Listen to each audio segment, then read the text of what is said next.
Alyssa Poggioli, life leadership connection coach, wanting to talk about the critter brain. I've had 3 conversations today, this morning, and the critter brain has been really present. And something I want to touch on today is the 2 paths that the critter brain will ultimately take us down.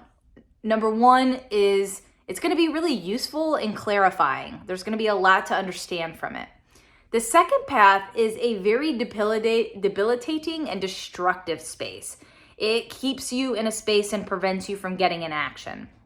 And this is interesting because a lot of people can think of the critter brain and be like, oh, shut it up, don't listen to it, just ignore it. But I actually, in my coaching sessions, really want to help clients be able to utilize what the critter brain is actually saying and determining whether or not the meaning of what it's saying is actually useful.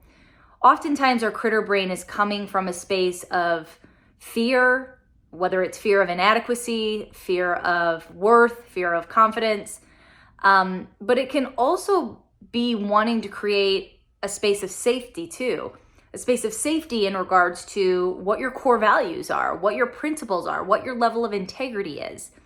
So this is what I mean when we take into consideration, okay, is this useful? Is it true? What clarity can I create from this statement that my mind is just like telling myself? Or is it really kind of a nasty voice that's keeping me in inaction that I'm not willing to understand, and it's becoming this destructive cycle that is preventing me from like living out my legacy?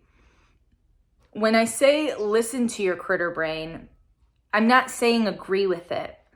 I think that the ability for us to reach our maximum human potential, whether it's in our relationships with intimacy, our career with our leadership skills or our profession, or even just our health, whether it's a weight loss journey or a body acceptance journey, it's a matter of paying attention to the critter brain and listening to understand it. Don't listen and agree with it.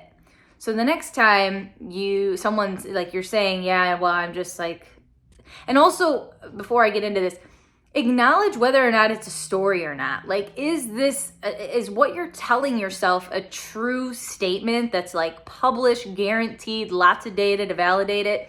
Or is it just like something you're saying to say that's coming from a different space? I think the acknowledgement of like, is this true, is a really useful source, but then also helping yourself get clear of like, what meaning am I making? What value or worth am I assigning to myself or someone else by believing or saying this statement? So with the critter brain, don't just write it off and ignore it.